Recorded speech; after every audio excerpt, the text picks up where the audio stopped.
तेरी सखी बतला दे मुझे पिया के मन भावन की बत्तियां। तेरी सखी बतला दे मुझे पिया के मन भावन की बत्तियां। गुणहीन मलिन शरीर मेरा कछुहार श्रृंगार किया भी नहीं जानू मैं प्रेम की बात कोई मेरी कांपत है डर से छतियां। नहीं जानू मैं प्रेम की बात कोई मेरी कांपत है डर से छतियां। हेरी सखी बतला दे मुझे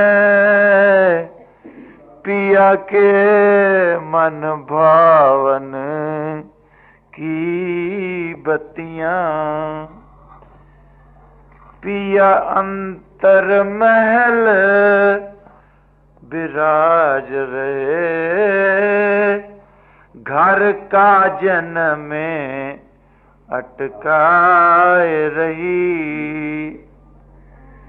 पिया अंतर महल विराज रहे घर का जन में अटकाए रही। नहीं एक घड़ी पल संग किया नहीं एक घड़ी पल संग किया बिरथा सब बीतत गई रतियां। हेरी सखी बतला दे मुझे सावन के मन भावन की बत्तियां।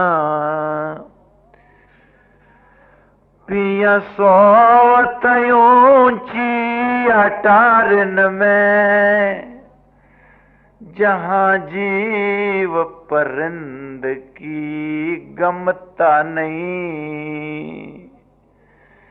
पिया सोवत ऊंची अटारन में जहां जीव परिंद की गमता नहीं। किस मार्ग होए के जाए मिलूं किस मार्ग होए के जाए मिलूं किस भांत बनाए लिखूं पत्तियां। हेरी सखी बतला दे मुझे पिया के मन भावन की बत्तियां। निज स्वार्थ का संसार सभी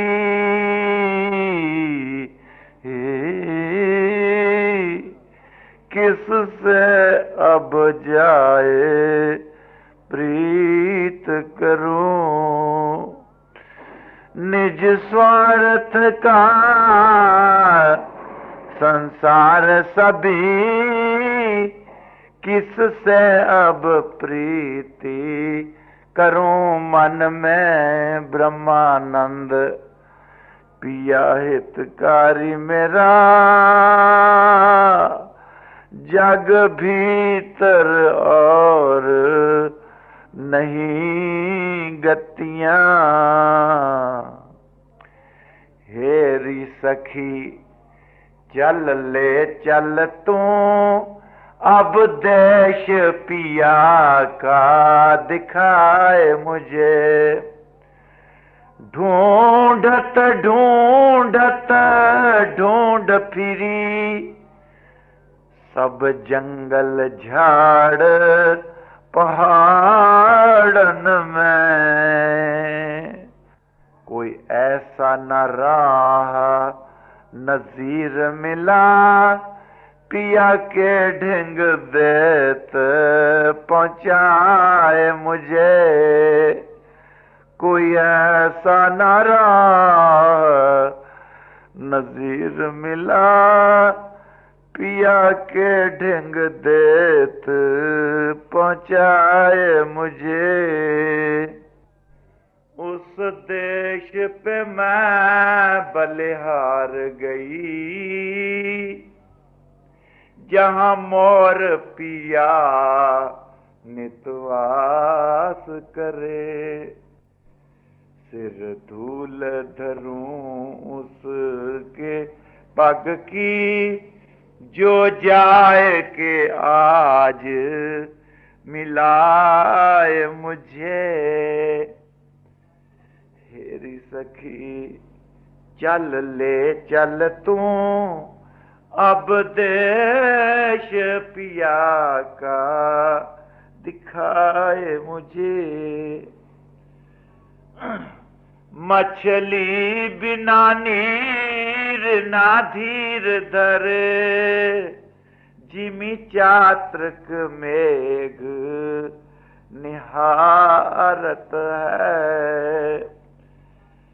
मछली बिना नीर ना धीर धरे जिमी चात्रक मेघ निहारत है। अब तो पिया दर्शन दे अपना किस काज रहे तरसाए मुझे। अब तो पिया दर्शन दे अपना किस काज रहे तरसाए मुझे। हेरी सखी चल ले चल तू अब देश पिया का दिखाए मुझे। पिया की छवि सुंदर देख सखी जहां सूरज चांद लज्जाए रहे। पिया की छवि सुंदर देख सखी जहां सूरज चांद लज्जाए रहे। ब्रह्मानंद में दामन गिर तेरी पिया चरणन में लिपटाए मुझे। हेरी सखी चल ले चल तू अब देश पिया का दिखाए मुझे। दे दे पिया दर्शन तो मुझे मैं तो शरण तुम्हारी आए पड़ी। मैं तो छोड़ के आश सभी जग की तेरे द्वारे पे ध्यान लगाए खड़ी। मैं तो छोड़ के आश सभी जग की तेरे द्वारे पे ध्यान लगाए खड़ी। हेरी सखी बतला दे मुझे पिया के मन भावन की बत्तियां, पिया के मन भावन की बत्तियां। हर एक इंसान को किसी काम में कामयाबी के लिए पुरुषार्थ करना पड़ता। Hard work is another name for genius. जिस लड़के ने एमए पास बनना है उसने कई रातें जाग जाग कर गुजारनी। जो लड़का आधी रात का तेल जलाता वो पढ़ाई में कामयाब हो जाता। भगत जन रात्रि को जागते। किसी महात्मा के जीवन को पाओ, जब उनको उस मालिक की लगन लगी तो फिर उनको और कोई काम सूझता नहीं। दिन रात इसी लगन में लगा रहता।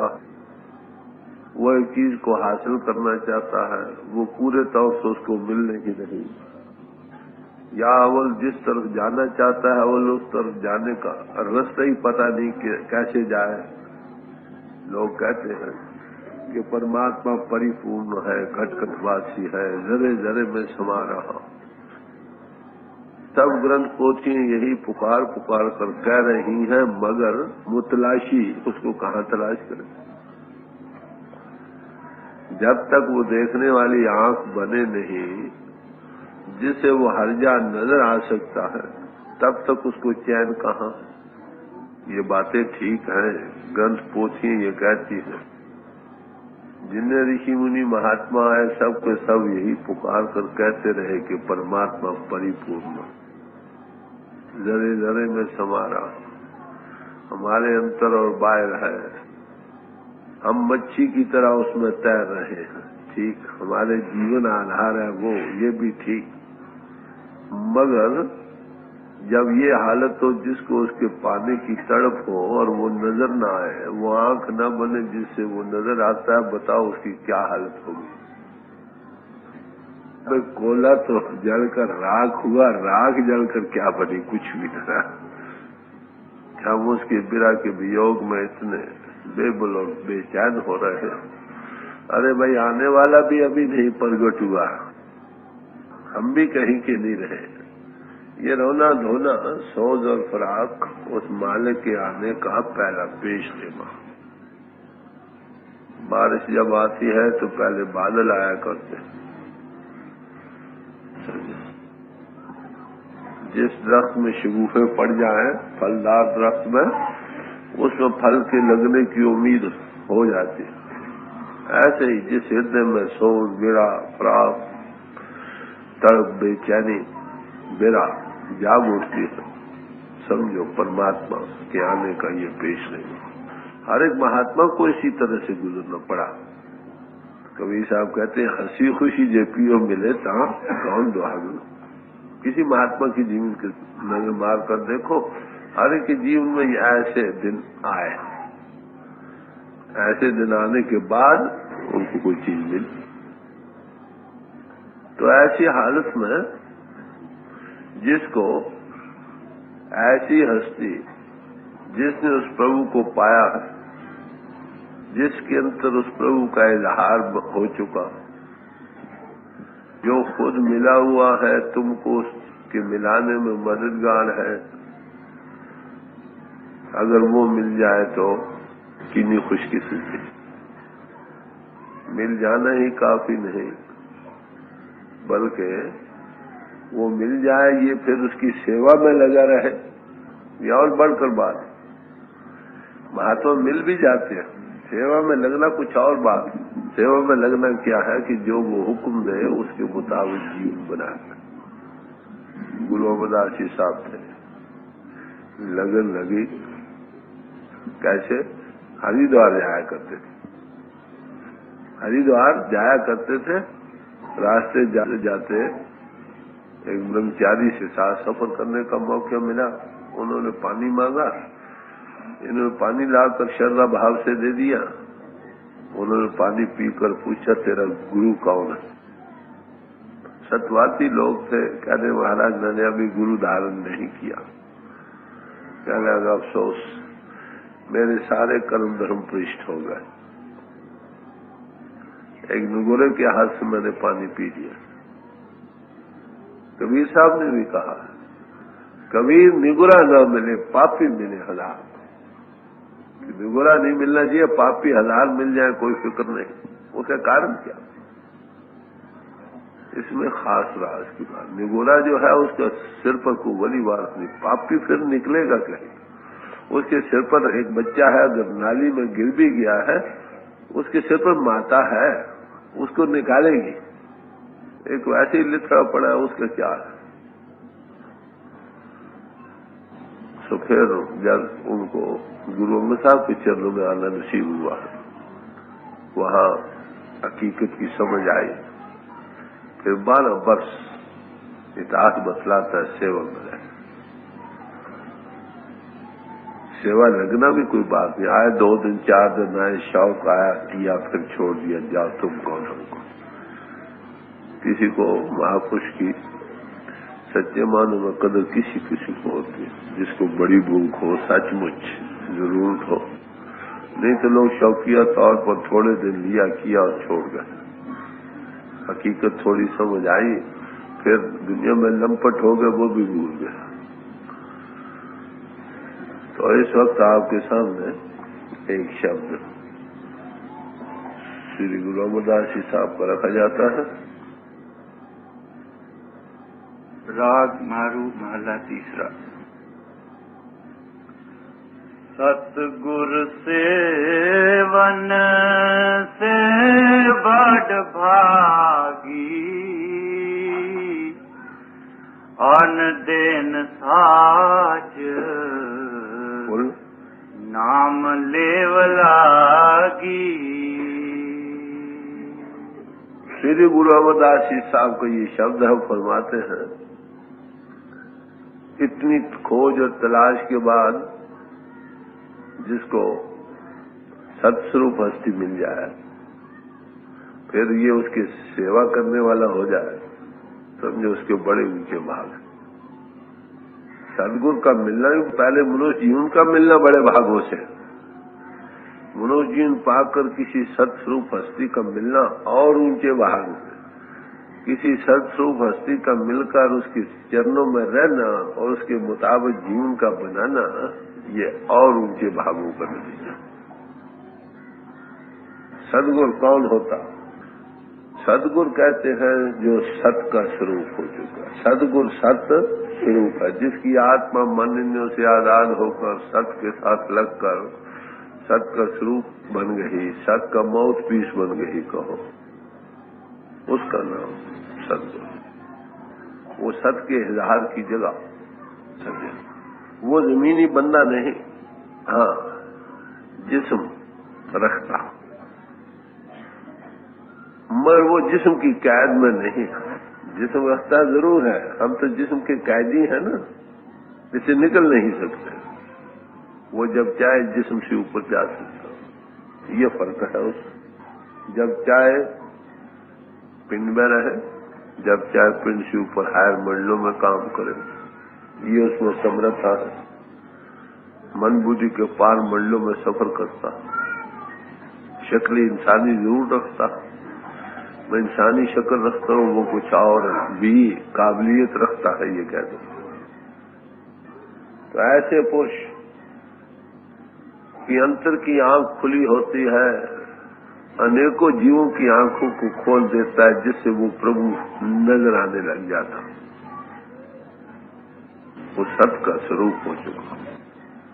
तो ऐसे पुरुषों के साथ रहने वाले, उनकी सेवा में करने वाले, उनके मुताबिक अपने जीवन को बनाने वाले भी आसमानी सफर करने लग जाते। उनकी रूह भी आसमानों पर सफर करने लग जाती है, फिर इनको छोड़ने लग जाती।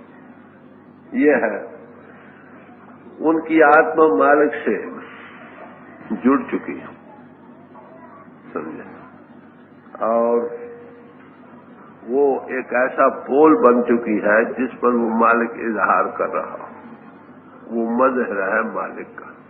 इजहार की जगह वो आकार रखता हुआ भी निराकार में मिला जुला, आकार रखता हुआ भी निराकार से मिला जुला, उसके ऊपर उस पोल पर हायर पावर ऑब्सेस करती है। कहो उसके स्पुर्द दुनिया की जीवों की सेल्वेशन का काम लग चुका। ये जो पिंड में कैद है जीव, इनको पिंड से ऊपर लाने का सामान करो। तुम आसमानों पर उड़ो और दूसरों को आसमानों पर ले जाओ, ये उनका काम। खुद आत्मा उनकी सत के साथ लगकर सत का स्वरूप हो चुकी है।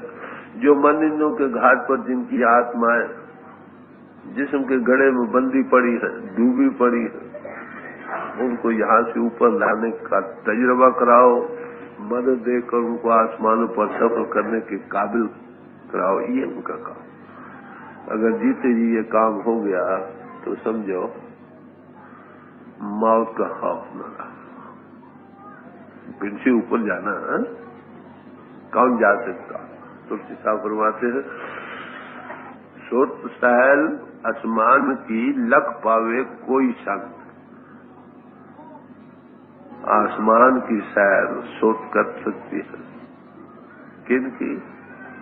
किसी संत महात्मा या उनकी, या जो उनके चरणों में बैठे।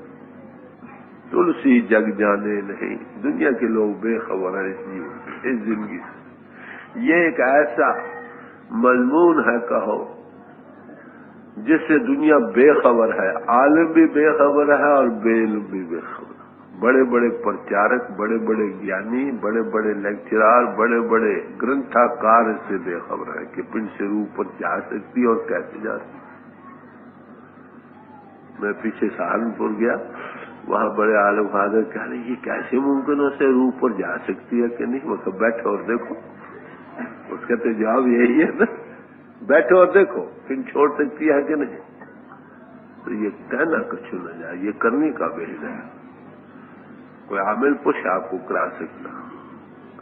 आखिर अंत समय जब रूह पिंड को छोड़ती है तो अब छोड़ सकने में क्या नामुमकिन बात हो। पिंड को तो छोड़ती है ना, आखिर हम ये जिस्म का रूप तो है ही नहीं ना, जिस्म नहीं, जिस्म के चलाने वाले मकीन हैं। आखिर इसको एक दिन छोड़ना। तो ऐसे पुरुष जिनकी आत्मा आसमानों की सफर कर सकती है, मन निंदा से आजाद होकर प्रभु का माउथ पीस बन चुकी है, सत का इजहार वहां से हो रहा हो, लोगों को उसके साथ जोड़ने के लिए की समर्थ है। ऐसा पुरुष अगर मिल जाए, बताओ कितनी खुशकिस्मती है। फिर उसके दर पर बैठकर उसकी हदायत के मुताबिक अपना जीवन बनाने वाला हो, फिर क्या कहना, एक दिन वो भी उसी रूप में समा जाएगा। पारस और संत में बड़ो अंतरो जान। पारस और संत में बड़ा भारी फर्क है। क्या? वो लोहा कंचन करे वो कर रहा है, आप समान। पारस और संत में बड़ी भारी फर्क है। वो लोहे को तो कंचन करता, पारस मैं पारस नहीं बनाता, संत आपको संत बना देता। जिनकी आत्माएं कहो उस महाप्रभु से मिलकर उसके रूप में जाग उठी, कहो ऐसी हस्ती का नाम है सद्गुरु। और सब महात्माओं ने इसका जिक्र किया। उनकी अपनी कहानी, उनकी अपनी जबानी अगर सुनो तो उसमें इसकी झलकें मिलेंगी। वो इस बात का इकरार करते हैं कि हमारी आत्मा प्रभु से मिल गई। गुरु अर्जुन साहब फरमाते हैं, मंदिर मेरे सबसे ऊंचे, मंदिर मेरे सबसे ऊंचे, देश मेरे बेअंत अपूजे, राज हमारा सब युग अंतर, सारे युगों में हमारा राज है। बाज हमारी थान थनंतर, जितनी क्रिएशन है सब मेरी बाज गुजारा। कीरत हमारी कर कर होई कि हमारी सब में दुनिया में गाई जा रही है। भगत हमारी सबनी लोई, सब लोग में, खंडों ब्रह्मंडों में हमारी भक्ति भाव चल रहा। देखो उस एहसास में जाग उठे, इकरार कर रहे हैं, पिता हमारे प्रगटे माज, हमारे पिता मुझ में प्रगट हो गए। पिता पूत रल कीनी सांझ, इतने पिता और पुत्र दोनों एक रूप बन गए। कहो नानक जो पिता पति ने, तो पिता पूत एक ही रंग ले लिया। क्या पिता और पुत्र ने एक ही रंग ले लिया, पिता खुश हो गया, पुत्र उसमें समाकर उसका रूप बन गया। यही लफ्ज बिल्कुल सही मानो, सिर्फ जबान आने अलग है। यीशु मसीह से लोगों ने पूछा कि महाराज तुम क्या चाहो कि तुम अपने पिता का हमेशा जिक्र करते हो, हमें उनको कभी दिखला देते। तो कहने लगे अफसोस, ही ग्रीव इंडिग्नेंट हो गए, थोड़े जोश में आए। अफसोस मैं इतनी मुद्दत तुम्हारे दरमियान रहा और तुम ये न जान सके कि पिता मुझ में बैठकर काम कर रहा।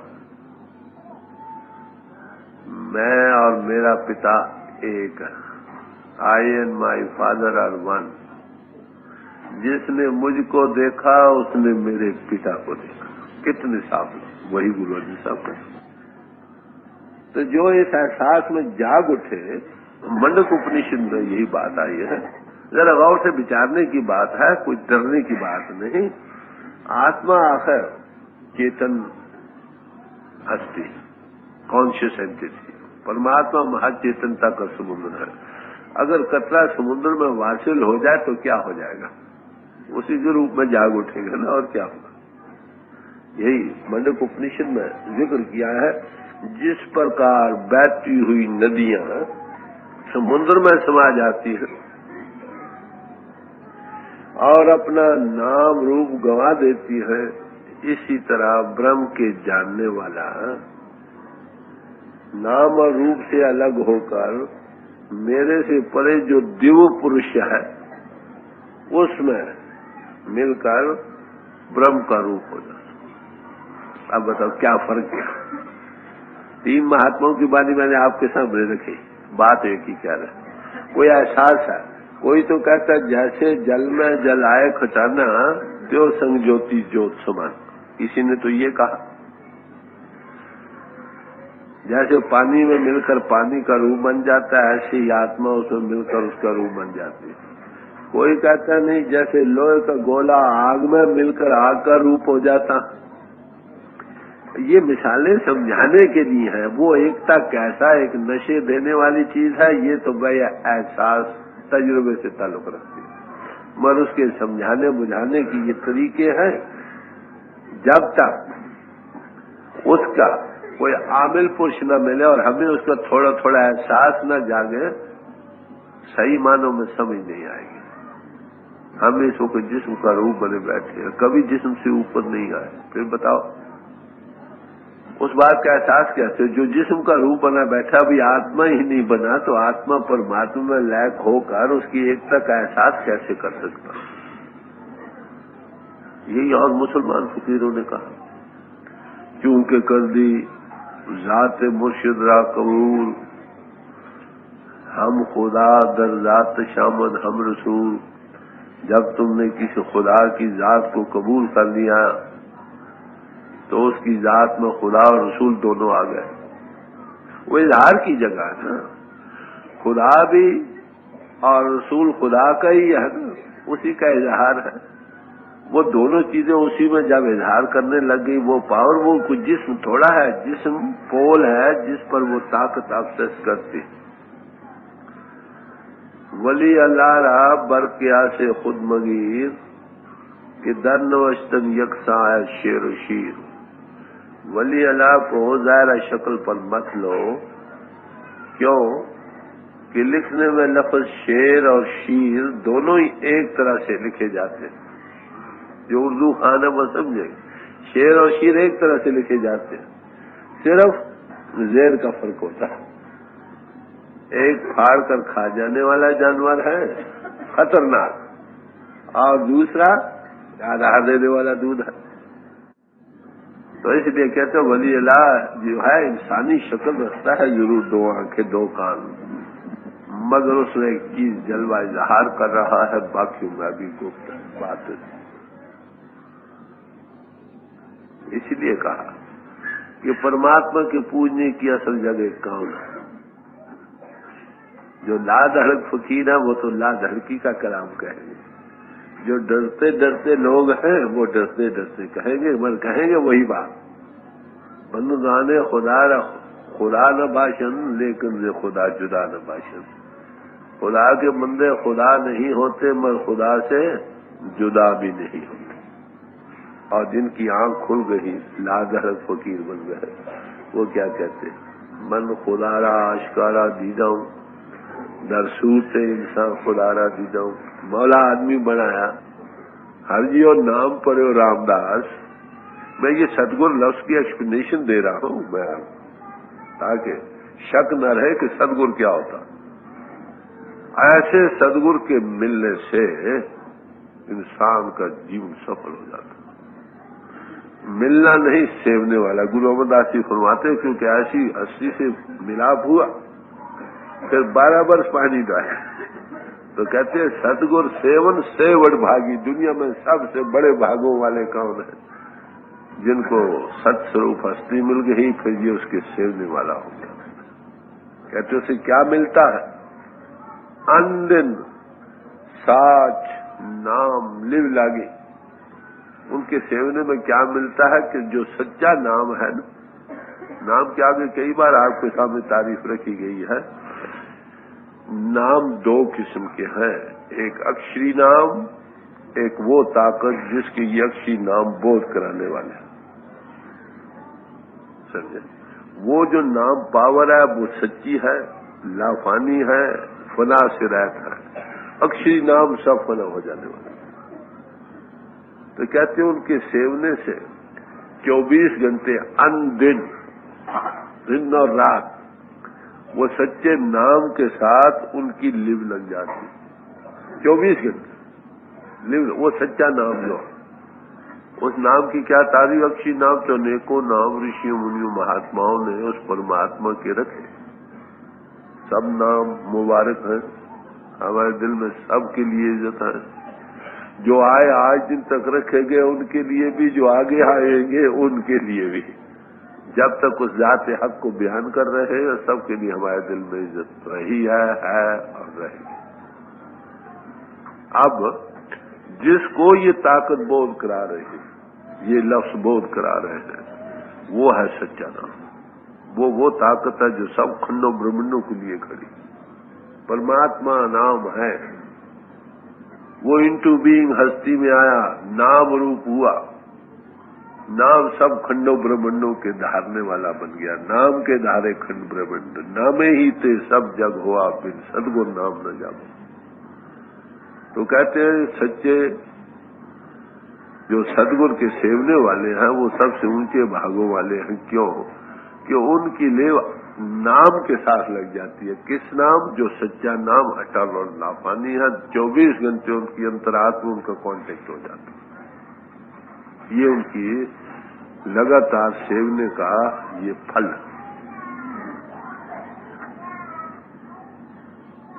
भाई नंदलाल साहब ने इस बात को अपने तरीका से और खूबसूरती से बयान किया है। क्या फरमाते हैं? मुर्शिदे कामिल इलाजे दिल खुदा। कामिल मुर्शिद दिल का इलाज करता। हमारे दिल की अवस्था बिल्कुल टूटी हुई, टुकड़े टुकड़े हुआ पड़ा। इसको पहले साबित करता हूं। इस हवा में ये टुकड़े हो रहा। एक दिल लाखों तमन्ना उस पे और ज्यादा हवस, फिर ठिकाना है कहाँ उसके बिठाने के लिए। जब तक दिल साबित न हो परमात्मा का, जहां का दिल साबित नहीं तहां को कहां खुदा। तो दिल को कैसे साबित करता है? ई मुरादे दिल बदिल हासिल शिवा दिली तवज्जो के साथ आगे ताकीद करते हैं। क्यों? नाम हक बेमुर्शिद बेआबर बर जबा। परमात्मा का नाम बगैर मुर्शिद जबान पर मत लाओ। यही वेद शास्त्र कहते हैं। गुरबिन माला फेरते, गुरबिन देते दान, ये वो सब। आखिर इसमें कुछ राज की बात है। भाई नंदलाल साहब वो बताते वो राज की बात क्या। मुर्शिद कामिल दे हद हक निशान। कामिल मुर्शिद आपको हक की निशानी देता कि ये हक है। लोग तो क्या हक राम का है कि भाई राम कहते हैं, राम जो रम रहा है ना वो हक की चीज की निशानी देता कि ये जो चीज है ये राम। तो अनबही पुरुष आपको कांटेक्ट देता, उसके साथ जोड़ता, वो खुद जुड़ा है तुमको जोड़ देता। कहते जिसको मनुष्य यूं पाकर सदगुरु मिल गए, ऐसी हस्ती मिल गई और उसको इनर कांटेक्ट मिल गया, उसके फिर लगातार सेवने वाला हो गया, कहते वो सबसे बड़े बात। उसका फल क्या होता है, दिन रात 24 घंटे वो जो सच्चा नाम है ना वो उसके साथ उसकी नींव लगी रहती है। ज्योति प्रगट है, धुनी जारी, चलते फिरते खाते पीते हर वक्त बैठे खड़े उताने, कहे कबीर हम वही ठिकाने, इस गति को पा जाता। ये किसी अनबही पुरुष के चरणों में बैठने का फल है, जो गुरु अमरदास जी को 70 साल की तलाश के बाद और 12 वर्ष के पानी ढोने के बाद अवस्था नसीब हुई। आगे सदा सुखदाता रव्या घाट अंतर, शब्द सच्चे उमा है। फरमाते हैं कि वो सच्चा नाम कहाँ है, जिसके साथ इसकी लिव लग जाती है 24 घंटे, वो कहाँ पर है। वो कहते हैं सदा सुखदाता, वो हमेशा के सुख देने वाला, उसे शांति मिलती है। कहो नानक तेरे सुख हुआ, सुख और शांति मिलती है। इस नाम के साथ कौन लगता है, तुर कर्म पाया तुद जिनको से नाम हर के लागे। हे मालिक जिसको तू धुर से आप दया करे वो इस नाम के साथ लगता है। क्या मिलता है, कहो नानक तेरे सुख हुआ, सुख और शांति मिलती। ये कहते हैं कि वो नाम सच्चा नाम जिसके साथ दिन रात लिव लग जाती है, वो कैसा कि सदा सुख दाता रव्या घट अंतर, तुम्हारे घट घट में रव रहा। कहते वो क्या है, कहते वही सच्चा शब्द भी उसको कहते हैं। उससे अंतर उत्साह प्यार उमंग उठती, जो जो उसके साथ लगता और प्यार बढ़ता और उत्साह बढ़ता, एक रस आया और उस रस के लेने को जी करता। नाम को महारस करके बयान किया, समझे, नाम को महारस करके बयान किया। जब उस रस को एक बार पा लेता है ना इंसान, फिर और जी करता उसको लेने। एक मीठी चीज खाई फिर जी करता उसको खाने, उसके अंदर उमंग बढ़ती है। तो कहते ये नाम कहाँ से मिलता है, कैसे मिलता है, कहते गुरु से, सतगुरु से, उसके सेवने वाले को मिलती है, बाकी लोग खाली रह जाते। सदा सुखदाता रव्या घाट अंतर, शब्द सच्चे उमा है। यही गुरबानी में और सब महात्माओं ने इसी को कई जगह खोल खोल कर यही बयान किया है। खत्री ब्राह्मण शूद्र वैश्य उपदेश चौवर्णों को साझा, कल में नाम जपे उदरे सो, नानक कट कट मज, गट गट में रव रहा। डिवाइन लिंक गट गट में मौजूद, उसके आधार पर पिंड चल रहा है, ब्राह्मण चल रहे हैं कि वो कहाँ पर है। नौ निधि अमृत प्रभ का नाम, दही में इसका विश्राम, आपके अंतर में है। अब अंतर में कैसे हम अंतर्मुख, वो चीज अंतर में है, अनेर गर्दी है कि नहीं। एका संगत इकत ग्रह बसते, मिल बात न करते भाई। एक ही संगत में दो, आत्मा और परमात्मा, दो भाई इकट्ठे हुए, जन्मों जन्म से इकट्ठे हुए, बस रहे, मगर एक दूसरे को बातचीत करनी नसीब, देखना नसीब नहीं हुआ। कितना अफसोस। तो फरमा रहे हैं कि वो आपके घर में है, वो किन को मिलता है, उसके साथ लेव किन की 24 घंटे लग जाती है, जो सदगुरु के सेवने वाले होते हैं। सेवना कुछ और चीज है, मिलना कुछ और चीज। भाव के साथ जो हुक्म मिले उस पर फूल, जैसा वो जीवन कहे वैसा बनाओ, उसके मुताबिक बाहर है काम करते हुए, इसका नाम है सेवना, भाव के साथ।